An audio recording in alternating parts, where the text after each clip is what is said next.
So let's put this all together. I'm going to sign on to my team.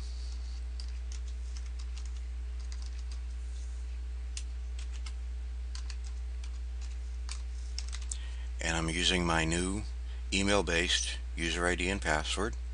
So I'm going to type in my password and click login.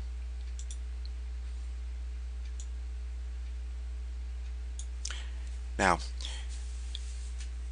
using that ID, I have access to two teams.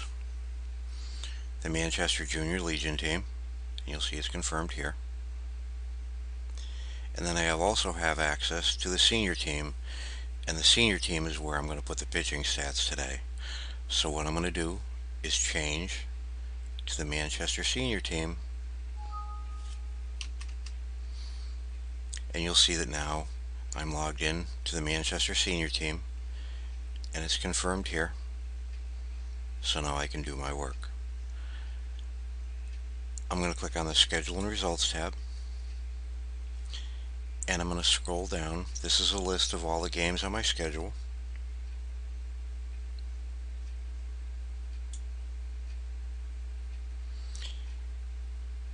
And I need to enter the stats for the Manchester Towland game. I can enter stats for batting, pitching, or fielding, so I'm going to click on pitching. This brings up a list of all of my pitchers. To appear on this list, a player needs to have a position of pitcher on one of the three positions on his roster record. So that's how they came here. We do have a video on that as well, so if you need help on getting somebody to appear on this list, go watch that video. So we had three players that appeared in the game,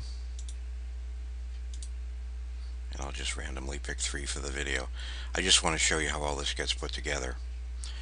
So in this case, Jason started the game. Nobody else has a check mark because you can only have one starter. Obviously, because we had three pitchers, nobody had a complete game. We lost the game, so nobody had a shutout. Obviously, nobody got the win because we lost. And in this case, we're going to say Bobby took the loss. No save and no save opportunities. So now we need to record the innings. Jason pitched 4 innings.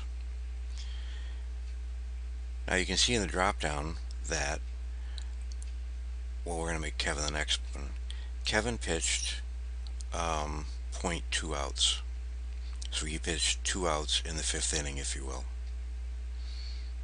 And now we need to account for the rest of the innings. So Bobby Adams, who took the loss, pitched 1.1 innings. I think you just catch my drift how this all works out. The next thing we need to say is what order did they pitch. So because Jason was the starter, if we go over onto the right, he was the first pitcher. Then Kevin came in, so he was the second pitcher. We'll make him number 2. And Bobby finished the game, so we're going to make him number 3. So when we look at our stats online, you're going to see that Jason started the game, and he was the first pitcher. Kevin came in next, and we want him to appear second in the list, so he's number 2. And Bobby Adams finished the game, he's number 3.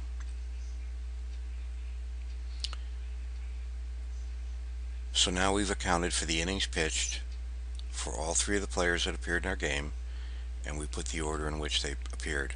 So we've just satisfied the state rules.